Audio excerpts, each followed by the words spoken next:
दर 12 वर्षांनी होणारा महाकुंभ प्रयागराज येथे 13 तारखेपासून सुरू झालाय। पण डिजी कुंभ म्हणजे काय आणि यंदा कोणता महायोग जुळून आलाय ते तुम्हाला माहितीये का? साधू संतांच्या मते यंदाची ग्रहस्थिती सर्वात पवित्र असून हा महायोग तब्बल 144 वर्षांनी जुळून आलाय। त्यामुळे हा महाकुंभ विशेष महत्त्वाचा आहे।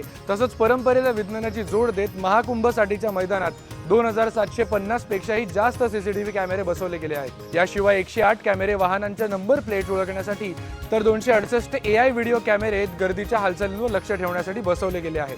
पहिल्यांदाच अंडर वॉटर ड्रोन गंगा नदीच्या तळावर तैनात केलेत। भाविकांना कुंभमधील विविध झोन, तंबू, पार्किंग स्थळापर्यंत पोहोचण्यासाठी मदत करणारा AI चॅटबॉट देखील तयार केला गेला आहे, जो 11 पेक्षा अधिक भाषांमध्ये कार्यक्षम आहे। तंत्रज्ञानाच्या या वापरामुळेच हा महाकुंभ डिजी कुंभ ठरतो।